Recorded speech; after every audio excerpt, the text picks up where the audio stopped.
Miolo. Bom, Miolo não precisa de muita apresentação, né, gente? Todo mundo conhece. Uma das maiores vinícolas do Brasil, produz grandes vinhos em diferentes localizações, né? Então eles produzem vinhos lá na Campanha Gaúcha, produzem vinhos na Serra Gaúcha e produzem lá no Vale de São Francisco, lá no Nordeste, né? Então isso é super legal, porque eles têm uma experiência em diferentes terroirs brasileiros que a gente explorou muito na nossa conversa. A gente conversou com o Vini Fernandes, que entrou muito no detalhe como que é o terroir, que tipo de vinho se dá melhor numa região ou noutra região, né? E a Miolo também tem uma estrutura de enoturismo que é muito boa, né? Eu destaco sempre o wine garden deles, então eles têm uma instalação que fica num jardim cheio de sombra, com tipo uns food trucks que tu compra comidas leves, petiscos, obviamente os vinhos da Miolo, né? E vejam aí na foto gigante que é a instalação da Miolo ali na Serra Gaúcha. Bom, estamos aqui com o Vini Fernandes, da vinícola Miolo, e ele vai nos explicar muito aqui sobre a Miolo e seus vinhos. Vini, um prazer estar aqui com você. Imagina, o prazer é todo nosso. Então eu vou te pedir para começar falando sobre a história da Miolo. Claro, com certeza. É sempre um prazer falar da história aqui da empresa. Não só porque é uma história muito bacana, mas também que falar de vinho é falar um pouco de história, né? Videira, isso é uma coisa que a gente brinca bastante, né? Nunca é uma coisa que eu vou decidir por acaso e fazer alguns anos e parar logo em seguida, né? O cultivo da videira, a viticultura, é um investimento a longo prazo, né? De tempo, principalmente. Então, tem muita história envolvida por trás de cada garrafa, né? Bom, o mundo do vinho está cheio desses exemplos. A história aqui da Miolo começou, né, aqui no Brasil, com a imigração italiana. Então a família Miolo veio para cá no final do século XIX, né, no segundo momento ali, da imigração italiana aqui para Bento Gonçalves, que foi em 1897. Naquela época tinha uma ação do governo brasileiro para colonizar essa região muito montanhosa aqui da Serra Gaúcha, onde essas famílias vinham para o Brasil, com as suas economias lá da Itália, compravam um lote de terras e aqui começavam a trabalhar então com o que eles sabiam fazer. Algumas famílias eram de marceneiros, né, então acabava, aqui Bento Gonçalves é um polo muito forte moveleiro, né, questão econômica aqui da cidade, mas algumas famílias eram de viticultores, que é o caso da família Miolo. Então eles já trabalhavam com videiras lá na Itália, chegando aqui no Brasil, eles acabaram comprando o lote de número 43, aqui da Neo Leopoldina, por isso o nosso vinho mais famoso, né, acaba tendo justamente esse nome, e aqui eles começaram a trabalhar com viticultura. Então eles, no primeiro momento da história da família, eles vendiam esses cachos, a maior parte deles, então para fazer vinhos em cooperativas, entre os produtores. Lá nos anos 70, começa a primeira transformação da família Miolo, onde a família foi uma das pioneiras no plantio de uvas viníferas. Naquela época era principalmente Merlot e Cabernet Franc, né? Cabernet Franc foi uma das primeiras tintas a vir aqui das finas aqui para o Brasil, e a família começou a vender bastante para as multinacionais. E nessa época da família, quem que era a família? Quem que estava à frente? Né? Perfeito. Eram os nossos três fundadores aqui da vinícola, que são três irmãos, né? Que é o Paulo Miolo, Antônio Miolo e seu Darcy Miolo. Esses três irmãos tocavam a viticultura aqui do nosso lote 43. Claro que os filhos ajudavam bastante em muitos aspectos, né? Mas eles seriam as cabeças, né, do negócio. Isso, falou foi anos 70, 1970. Nos anos 70. E nos anos 80 começa a outra modificação, que foi uma questão de oportunidade, digamos assim, mas de necessidade principalmente. Um fator foi que começou a baixar o preço da uva. Então começou a ficar mais complicado vender diretamente a uva, porque, enfim, crise econômica, baixa de consumo de derivados da uva, né? A gente não vendia as uvas só para vinho, as uvas aqui da região eram vendidas também para fazer vermute, por exemplo, né? Que o pessoal do Martini aí consumia uvas aqui da Serra, aqui no Brasil. Então começou a ter esse movimento de, não, peraí, tá complicado vender a uva para outras empresas, né? Eu não posso me desfazer do barreiral, é um investimento muito grande, corre nas veias da família até hoje, né? E aliado a isso, o nosso chefe, diretor surpreendente, o Adriano Miolo, se formou em enologia. Então ele tinha esse conhecimento técnico dos vinhos, a necessidade de fazer alguma coisa, a gente só vender a uva, vamos fazer o próprio vinho da família Miolo, né? Assim nasceu a vinícola, em 89, a fundação do CNPJ, em 90 a gente teve a primeira safra, que foi o nosso reserva Merlot. E já foi com o Adriano. Já foi com o Adriano, exato. E claro, volume pequeno, para nós hoje é pequeno, né? 8 mil garrafas, foi o nosso reserva Merlot, e aos poucos a vinícola vai crescendo a partir daí. Claro que ali de 94 para frente, a primeira safra foi que ano? 90. 90. Isso, o vinho ficou pronto em 92. Né? E ali a partir de 94, que teve o lançamento da nossa linha Seleção. Então nessa década de 90 nós tínhamos a linha Reserva, né, que já vinha o nosso vinho fino, já era uma coisa diferente para o mercado brasileiro. E então a gente fez um corte de uvas. Nos anos 90 a gente trabalhava com 3 variedades desses cortes, que era a nossa linha Seleção, que era o nosso vinho já um pouquinho mais leve, né, um vinho um pouquinho mais de entrada comparado à linha Reserva.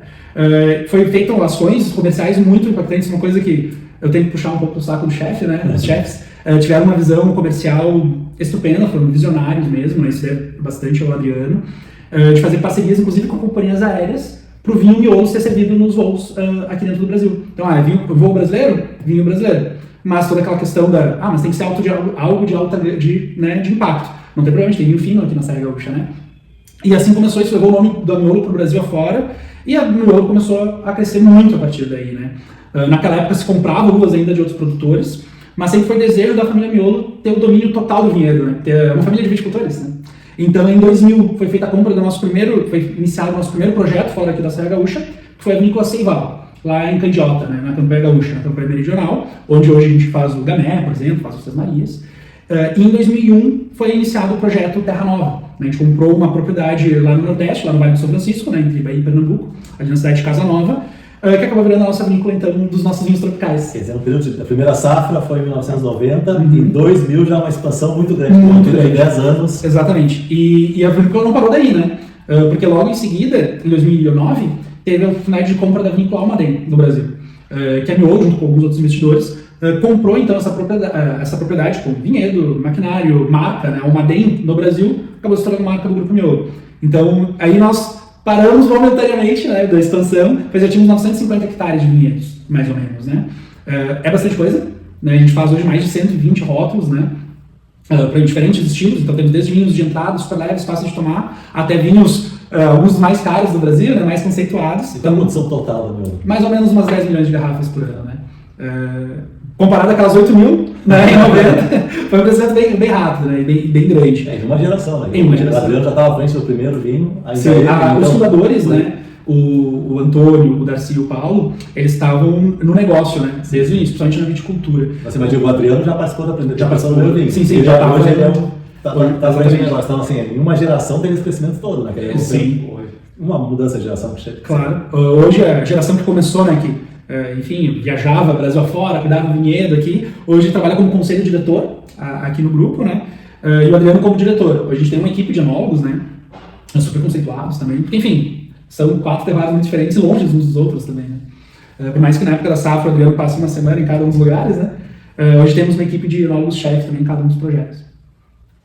Legal, então queria que falasse pra gente, já que a Miolo tem esses diferentes, tem investimento lá na Campanha Gaúcha, que é muito grande, né? Tem aqui na Serra Gaúcha, que é onde nasceu, tem esse negócio lá no Vale do São Francisco. Queria que tu falasse um pouquinho pra gente, assim, qual a diferença desses terroirs? Então vocês são especialistas nisso, né? Então qual a diferença, que um vai se adaptar mais, qual a característica, assim, fala um pouco pra gente, mas mostrando, principalmente focando nas diferenças entre eles. Claro, então dando um panorama geral, né, dos 4 terroirs. Essa questão do terroir é uma coisa que nós gostamos muito e investimos bastante. Hoje, todas as nossas propriedades estão em locais que têm indicação de procedência ou, né, denominação de origem. A gente gosta de valorizar o terroir.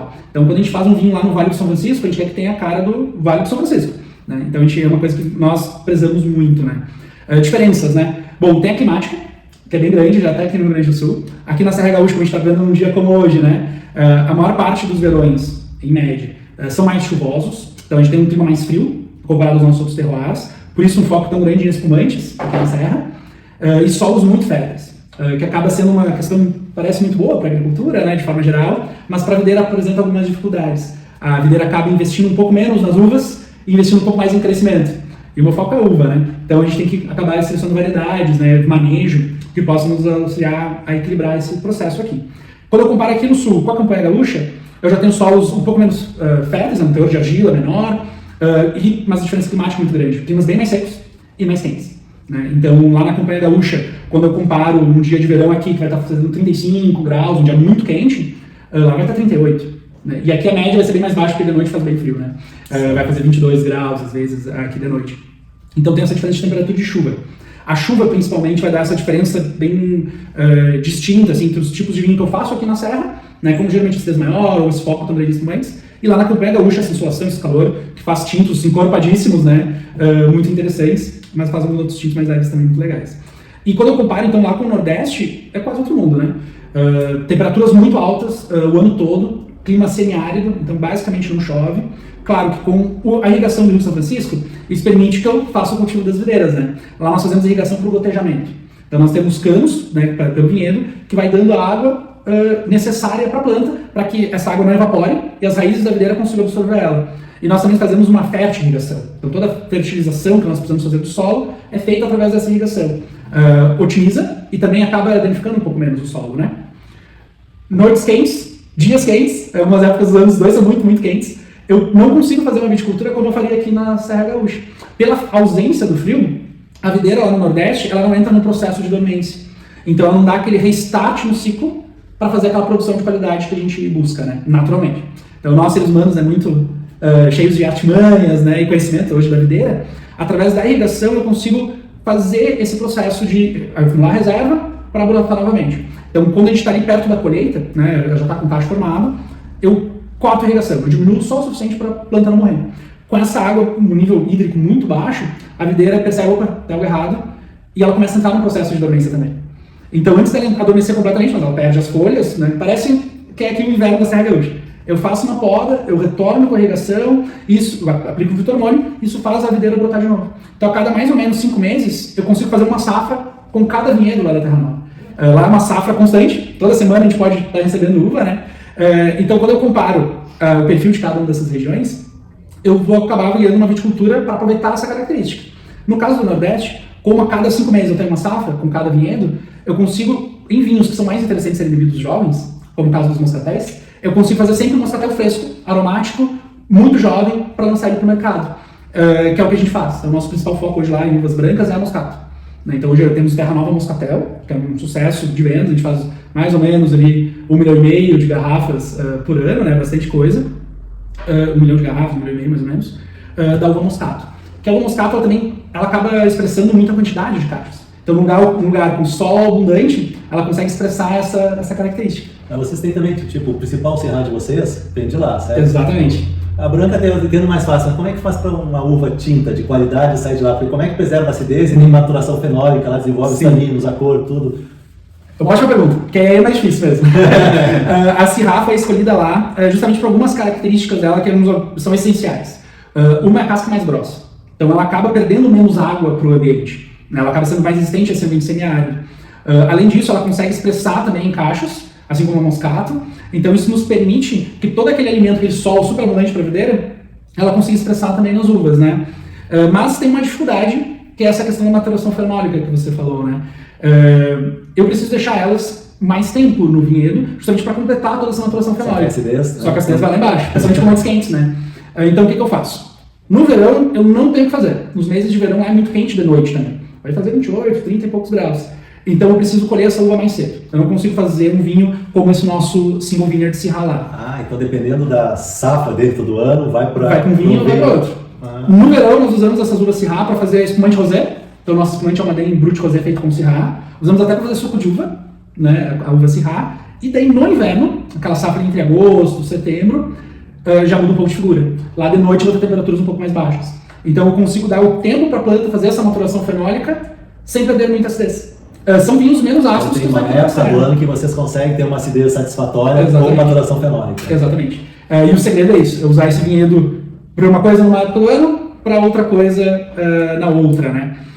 Claro que isso ainda tem que ter alguns manejos, né? Tem que tomar cuidado com a quantidade de folhas na videira, tem que tomar cuidado com a quantidade de cachos, a exposição solar, proximidade do rio, que vai influenciar bastante na temperatura, no microclima ali do meu vinhedo. Mas é possível, né, fazer vinhos, inclusive de guarda, né? Os nossos Syrahs hoje passam em barrica de carvalho, num processo de amadurecimento, e tem uma guarda de alguns bons anos aí, né?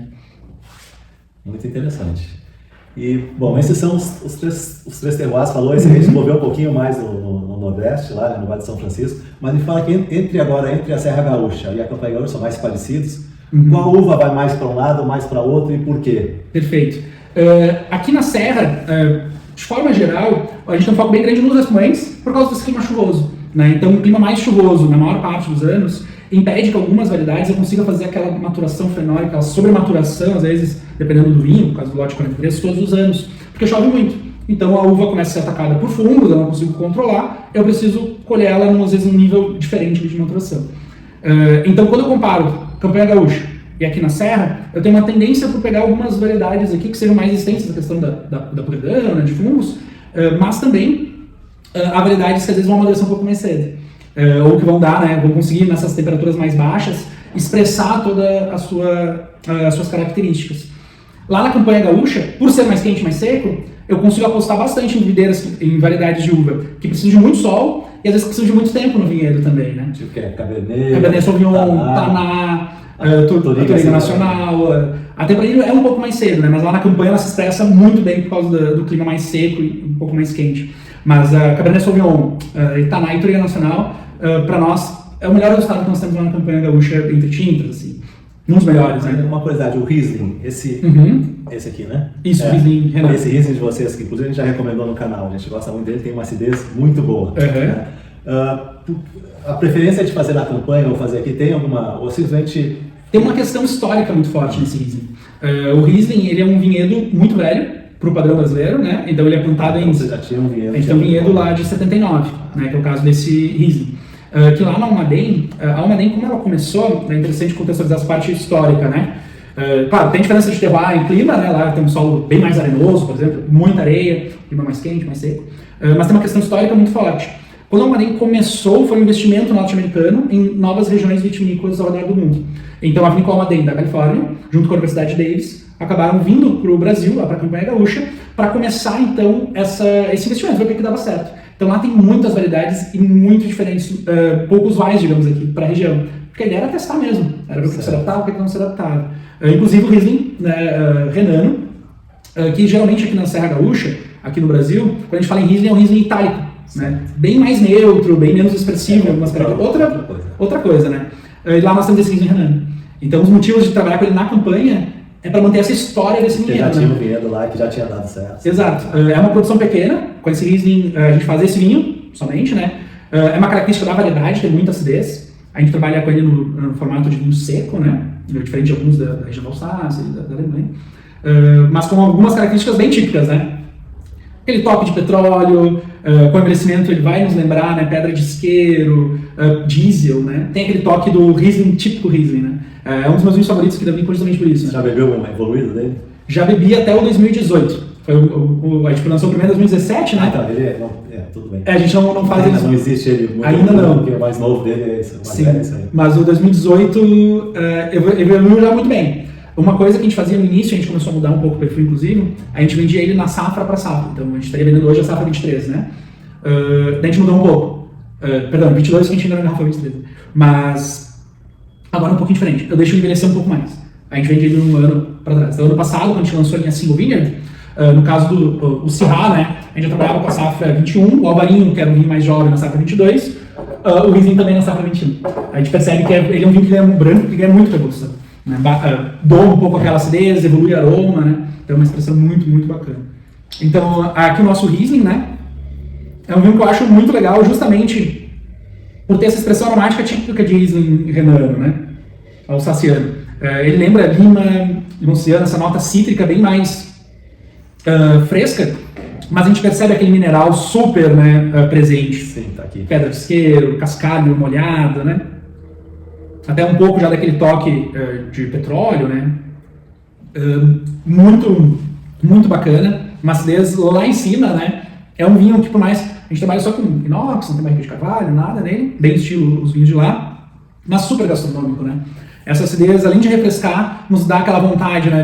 De frutos do mar, ou algumas harmonizações típicas dele, né? Como com porco, por exemplo. É um vinho que pede já uma refeição. A linha Single Vineyard é uma linha mais nova. A gente lançou ela em 2017, salvo engano, para a safra 2017, e ela tem essa proposta de ser vinhos de único vinhedo. E o vinhedo está identificado na garrafa e está identificado, no caso, lá na Almaden ou lá na Terra Nova, né? Então são garrafas limitadas, estão todas numeradas, e a gente tenta trazer essa identidade do microterroir, né? Então um terroir muito local daquele vinhedo, daquela história, por que aquela vinha está plantada ali, por que ela é desse formato, né? E é raro no Brasil, né, o Riesling, com esse Riesling aqui. Nossa, é raríssimo, sim. Se usa muito, né, como já falou, é o Riesling itálico. O Riesling itálico. Que já vai trazer bem mais. Exclusivo para espumante, né? Exclusivo para espumante. Uma das autorizadas aqui no corte, né, para o Vé Giuseppe, que é outro vinho que a gente recomenda no canal. Inclusive a gente fala que ele é um dos melhores chardonnays do Brasil. Opa! Legal, uma honra, né, escutar isso, porque é um vinho que a gente adora, de paixão. O nosso Cuvée Chardonnay foi um dos primeiros rótulos da denominação de origem Vale dos Vinhedos. É um vinho que, claro, até hoje a gente elabora ele aqui na denominação, né? 100% de barrica de carvalho. E é um dos nossos únicos vinhos hoje que faz fermentação integral. A gente fermenta ele na barrica de carvalho, né? Essa fermentação integral é importantíssima aqui para o nosso Cuvée Chardonnay. Ela vai dar estrutura, vai dar aroma, vai dar um contato com barrica já no início do processo, mas principalmente com o contato na barrica já ali na fermentação, me permite fazer o envelhecimento não, perdão, a batonagem com essas borras. Então eu uso já as leveduras para me auxiliar no amaciamento desse vinho aqui. Então quando a gente provar já vai ter aquele toque amanteigado, muito untuoso no paladar. E onde é o vinhedo dele? São aqui do Vale, mas ele não é de um único vinhedo. Então hoje nós temos 5 vinhedos diferentes aqui no Vale, totalizando mais ou menos 100 hectares ao todo. Desses vinhedos, um só possui Pinot Noir, que é o Santa Lúcia, outro é focado em Merlot e Cabernet Sauvignon, que é aqui o lote 43, e em todos os outros a gente tem Chardonnay. Então, dependendo da exposição solar desse Chardonnay, de ponto de maturação que eu vou acompanhando ao longo da safra, eles podem ser destinados para os nossos espumantes, né, mas nós já temos os nossos vinhedos ali dentro desse mix, que são dedicados para o nosso Cuvée Giuseppe. A gente já vê uma coloração já bem mais, puxando um pouco mais para o dourado. O vinhedo que vai para o Cuvée Giuseppe, o que vai para o reserva Chardonnay, é vinhedo diferente? Ou... Sim, de locais diferentes. O nosso reserva Chardonnay hoje é da Campanha Gaúcha. O reserva hoje é da Campanha Gaúcha. Exato. A nossa linha reserva, toda ela é da Campanha Gaúcha, com exceção do reserva Syrah, que vem do Vale do São Francisco. E o Seleção também? Também é da Campanha Gaúcha. Então o Chardonnay que tem aqui na Serra Gaúcha, ou é para o Cuvée Giuseppe ou é para espumante? Ou é para os nossos espumantes, exatamente. Então hoje nós temos os nossos vinhedos de Chardonnay já para vir tranquilo, tudo vira o Cuvée Giuseppe, né? Tem alguns Chardonnays que também são muito bem preparados, mas que eu acho que é difícil manter essa acidez aqui que vocês mantêm, né, nesse aqui. A gente fica feliz que é nosso objetivo mesmo. Manter esse frescor, né? Essa vivacidade que a acidez traz para nós. Justamente para ele não ficar chato, né? Não ficar carregado demais na madeira, eu precisar, ou harmonizo ele, ou eu não consigo, né, aproveitar o meu vinho. O nosso próximo rótulo aqui, então, é o nosso Gamay Nouveau. Então, esse aqui é o nosso lançamento mesmo, assim, quase... tem o quê? Mais ou menos um mês aí que ele foi engarrafado, né? Super novo, e a ideia é ser novo mesmo, né? Por isso o termo até Nouveau. A uva Gamay é famosa ali pela região de Beaujolais, por fazer os Beaujolais Nouveau. A gente quer trazer essa proposta de ser o primeiro vinho tinto da safra 2023, né? Então ele foi o primeiro a ser lançado. Porém, a gente aproveita ele também para fazer o nosso vinho de mínima intervenção. Hoje, no nosso Gamay, nós não usamos nenhum sumo enológico e não tem adição de sulfitos. Então, ele é o nosso vinho, entre aspas, mais natural possível, né? Que é um vinho fácil de tomar, leve, uma acidez super interessante, refrescante, mas trazendo algumas identidades da Gamay.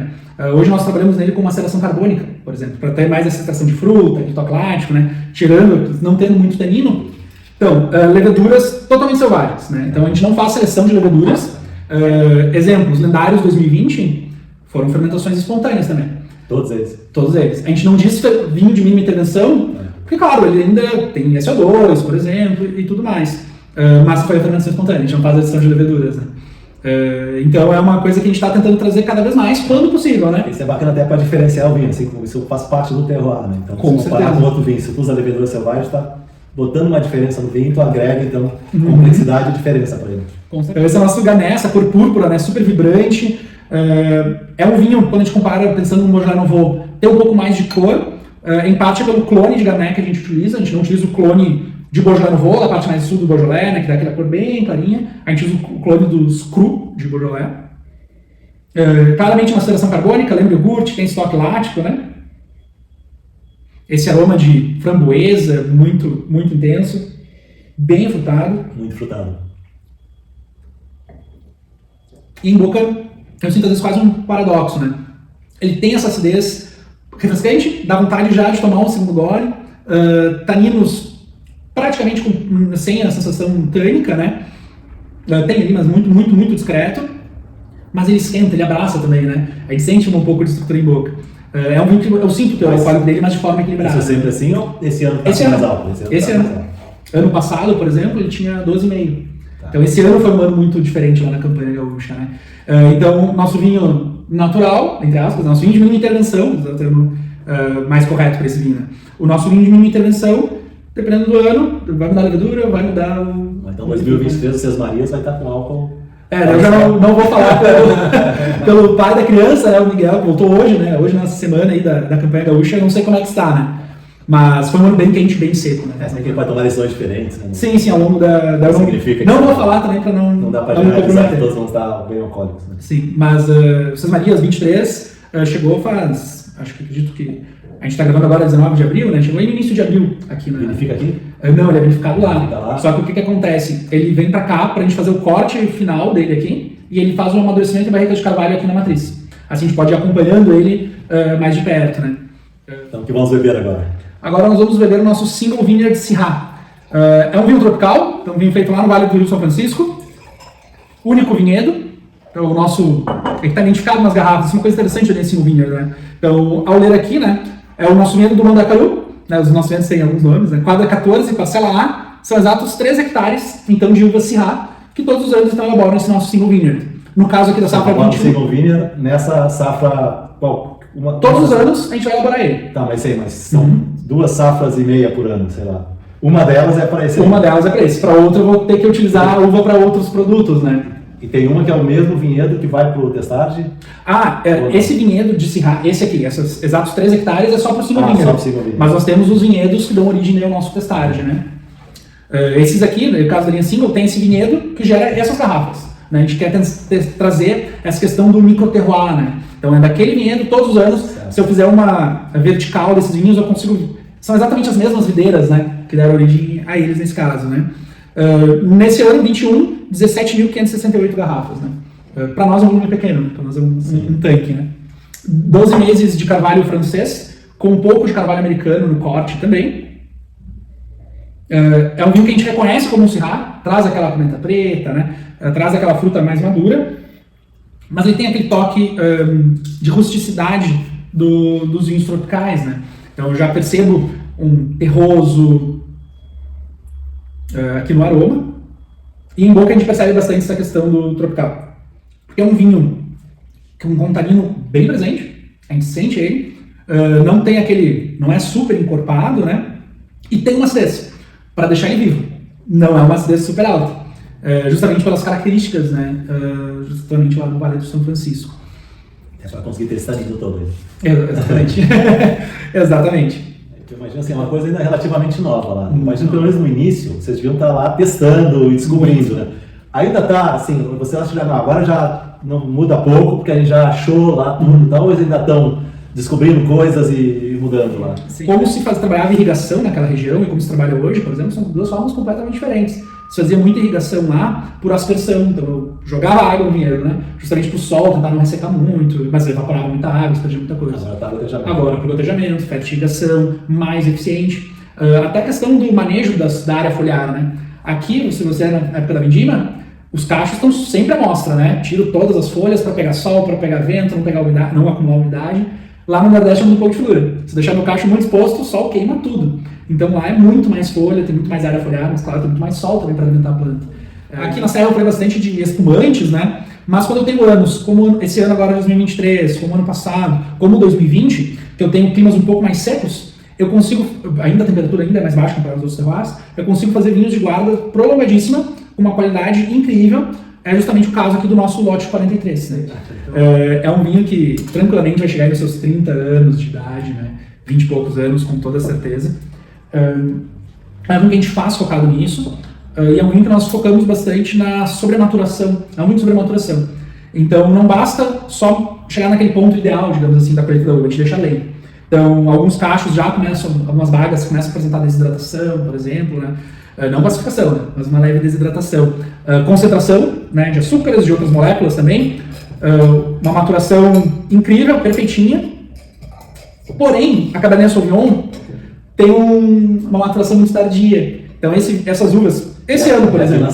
Aqui na Serra Gaúcha, né? Então esse ano, por exemplo, nós colhemos as uvas para fazer o lote 43 na segunda quinzena de março. Que na maior parte dos anos começa a chover já em fevereiro. Então, para Merlot, que eu vou colher uns 15 dias antes, não tem problema, não é tão afetado. Uns 15 dias de uma para outra? Uns 15 dias. Depende do vinhedo, né? Tá. Depende do ano também. Então, me permite fazer a uva Merlot com maior frequência num padrão de qualidade para vinhos excepcionais aqui na Serra. Não por acaso foi escolhida como a nossa tinta símbolo aqui da denominação de origem, né? Já a Cabernet Sauvignon, nem todos os anos por causa da chuva.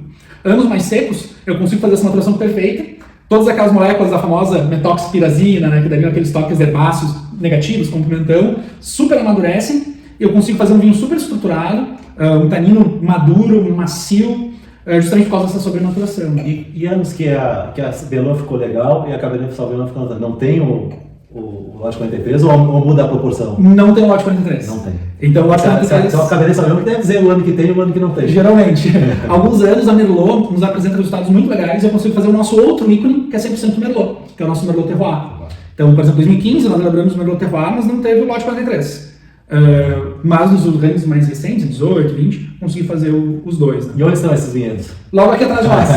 Então esse é o lote 43. Então a gente está aqui, ó, vendo o vinhedo no lote 43. Exato. O lote 43 e o terroir também aqui. Algumas uvas do terroir aqui também, mas o terroir é um blend de diferentes vinhedos. Aqui é o lote 43. Então aqui do seu lado da imagem nós temos as uvas Cabernet Sauvignon ali no morro e daqui desse lado as uvas Merlot, bem ali no início. O meio do morro é de uva Cabernet Sauvignon e lá o topo do morro Merlot. Mas seguem, né? São 19 hectares aqui do outro lado. Vai lá para trás, tem muitas outras parcelas também de vinhedo. Que dão origem, principalmente, o nosso foco todos os anos de investimento em vinhedo, de tudo, é no lote 43. Certeza mesmo, se eu vou ter ele ou não, é na hora da safra, né? Mas o nosso investimento ao longo do ano, então seleção de gemas, produtividade, é tudo focado para fazer o lote 21, 22, tem lote 43? 21 não fizemos, não. 21 foi um ano mas um pouco mais chuvoso, mas a gente não achou que ficou no perfil do lote. Então, às vezes, não é uma questão de qualidade da uva, é uma questão de estilo. Tá. É um vinho, nosso principal vinho, é o nosso vinho mais famoso, e é um vinho que a gente faz com a mesma cara, digamos assim, desde 99. Então, eu também tenho essa questão, o vinho tem que ficar nesse estilo, né, para ser o nosso lote 43. 22 tem. 22 sim, vai ser lançado ainda, né? Você já sabe. 23 vai ter o lote 43. Né, 23 foi um ano também muito quente, muito seco. É um vinho que nos mostra no nariz já todo o aroma, né? Que ele pode ter tá novo ainda, porque ele é, mas já tem um aroma aqui. Uma integração entre barrica de carvalho e uvas perfeita, né? Então eu sinto aquela nota de compota, de fruta negra em compota, de fruta vermelha também em geleia, né? Super madura, com a barrica de carvalho. Então tem aquele toque, aquela whisky lactona, né? Que vai dar aquele toque de creme, aquele toque de baunilha doce, tabaco. É um vinho com uma complexidade aromática muito grande, mas como você disse, é um vinho que vai envelhecer muito tempo ainda. Tem um caminho longo pela frente. Eu já bebi garrafas do lote 43 bem evoluídas, estão muito boas. É um vinho que envelhece muito bem. E é um vinho que, como eu te comentei, de sobrematuração. Ele se encaixa na categoria de vinho nobre, então tem 15% de teor alcoólico. A gente não sente, né? Um vinho super equilibrado, super redondo no paladar. Eu pessoalmente não gosto dessa classificação de vinho nobre, mas... ela acabou vindo... Isso bota um viés nos produtores a deixar os vinhos, às vezes, com mais álcool que ele devia ter. Desequilibrada. Eu também... Eu não gosto da classificação. Sim. Eu, pessoalmente, eu acho que tem que ter uma legislação para vinhos além dos 14%, né? Porque hoje se faz vinhos com uma certa frequência, por causa da temperatura com vinhos de mais de 14%. A nomenclatura, se é vinho nobre, se continua só como vinho fino, daí já não... Eu acho que usar diferenciar. Desde o produtor que achar, não, esse meu vinho, ele vai bem com muito álcool. Sim. O outro pode achar, não, esse meu vinho aqui pode ser melhor que aquele, mas ele vai bem com 13,5. Aí o dele não é nobre. E a gente vê isso em muitos produtores, né? Até de longevidade com um teor alcoólico menor. E agora, vamos falar do então, Ses Marias? Falando aqui do nosso ícone aqui da vinícola, né? O Ses Marias. Estou aqui com a safra 2020. O Ses Marias hoje é o nosso vinho, talvez junto com o lote 43, o mais emblemático. Nós fazemos ele pouquíssimas vezes, ao longo da história da Merlot, fizemos ele poucas vezes. É um corte de 6 variedades, né, um axa varietal. Essas variedades não mudam ao longo da história do Ses Marias, então nós sempre usamos essas 6. Sempre essas 6. Touriga Nacional, Taná, Tempranillo, Cabernet Sauvignon, Merlot e Petit Verdot. Sempre vou utilizar essas variedades. A proporção muda um pouco, como a gente vai ver logo em seguida, né? Mas são sempre essas 6. Touriga é a principal ou isso também muda? O esqueleto dele principal é a Touriga Nacional, Taná e Petit Verdot. Né? São as 3 variedades que formam, digamos, o esqueleto dos Ses Marias, mas as outras vêm completando, né, o corte. É um vinho que, diferente dos nossos monovarietais, eu não busco justamente a expressão daquela variedade. O nosso vinho do terroir é a expressão da campanha gaúcha. Dá para fazer um vinho de guarda prolongadíssima na campanha, aqui no Brasil. É um vinho feito para defender a fronteira do vinho brasileiro, para ser um ícone do vinho brasileiro, né? Pelo menos foi a nossa ideia com ele, né? Justamente até por isso o nome, né? É um tipo de divisão de terras que formou a campanha gaúcha, né, as Ses Marias, que era justamente dar esses conjuntos de terras para pessoas que protegeriam as fronteiras do Brasil na época do Império. É o nosso vinho também para defender um pouco a fronteira do vinho brasileiro. Né? E claro, conjunto de 6 lotes de terra, hexa varietal, né, 6 variedades. É o nosso vinho hoje mais difícil de fazer, não só pela maturação perfeita dessas uvas, mas também de ser muito trabalhoso. Diferente dos nossos outros vinhos, ele tem a seleção das uvas por planta. Então eu não colho uma parcela de vinhedos que eu nosso Seis Marias. São plantas específicas, que eu examino as plantas, essas plantas aqui eu vou colher para fazer o nosso Seis Marias. Então essa com certeza a colheita manual Não tem que passa alguém lá constatar. e avalia, a colheita vai ser esse pedacinho, aquele ali? Exatamente. Aquele ali. Não por amostragem de vinhedo, né? São áreas muito menores. É difícil de administrar também, né? Que é difícil de administrar. Além disso, mas eu vinifico essas 6 em separado, né? Eu vinifico a Torre Nacional, vinifico a Tempranillo e por aí vai, mas elas são vinificadas em barrica de carvalho, eu faço fermentação integral. Então eu tenho barricas de carvalho francesas, onde eu vou fazer a fermentação integral desses volumes. Por ser fermentação integral na barrica já traz de tintos, já nos traz uma dificuldade um pouquinho maior. A remontagem, por exemplo, é manual. Então, o Miguel e um dos enólogos lá da campanha ficam de cada lado da barrica de carvalho. Eles precisam girar essa barrica para fazer o processo de remontagem ali dentro. Né? Então, também é bem braçal fazer esse vinho. Né? Qual a produção dele? De volume. É de Seis Marias. Esse ano foi o ano que a gente mais fez, foram 9 mil garrafas. 9 mil. Né? Geralmente é um volume... Calculando quantas barricas eles vão ter que girar. Ah, é bastante. É bastante. E como esses vinhos são vinificados em separado, e o corte final vai ser feito aqui no Vale dos Vinhedos, pelos nossos enólogos chefes, né? Então, Gilberto, Miguel e Adriano. Então a fermentação é barrica de carvalho. Sim. Não teve blend ainda. Então, Não teve blend. Cada uva foi vinificada aí depois separado. aqui vão decidir o blend. Exatamente. Vai nos uma outra dificuldade. Então vai sobrar algum aqui. Qual que vai decidir o blend? Ou a proporção deles? Sim, fez isso. Então, sim, o sim. blend já está decidido, vocês vão decidir. Mas isso é um pouco menos dessa aqui. Mas isso é muito comum no mundo dos vinhos, né? Por mais que eu tenha ali uns 20 hectares focados na produção de vinho X, ali na hora do corte final alguma coisa pode ser destinada para um vinho ou para outro, né? Mas na hora de trazer essas barricas para cá, é complicado porque é um volume muito pequeno e não preenche os caminhões-pipa que eu utilizo para trazer o vinho da campanha gaúcha aqui para o Vale dos Vinhedos. O Miguel sempre brinca que é o nosso único vinho que usa barrica de carvalho no sentido original da barrica de carvalho, que é transporte. Ah, tá. Então eles vendem em caminhões as barricas. Ele fica lá dentro do carvalho, vem para cá na própria barrica. Na própria barrica, e aqui sim eu tenho tanques pequenos, eu levo esses vinhos então para os tanques para chegar no corte final desse produto. E ele fica lá, já envelhece lá? Ele vai envelhecer aqui. Envelhece aqui. Então Exato. Ele vem pra cá e envelhece. Eu trouxe esse vinho na barrica de carvalho. Aqui daí eu vou fazer o corte. O Miguel, o Gilberto e o Adriano, eles vão, cada um deles, fazer o seu corte, a sua proporção, Seis Marias, e eles degustam as cegas e eles têm que chegar num consenso. Então, qual vai ser o corte dos Seis Marias daquele ano? Chegaram no consenso, eles fazem o corte, e ele vai para barricas de carvalho francesas novas, onde ele vai ficar por 18 meses. Então é um vinho bem manual, bem longo de se fazer, né? Tem um investimento de tempo, de trabalho braçal, de vinhedo muito grande, mas enfim, é para ser o nosso ícone, é para ser o nosso vinho mais especial, né? Aqui da Miolo.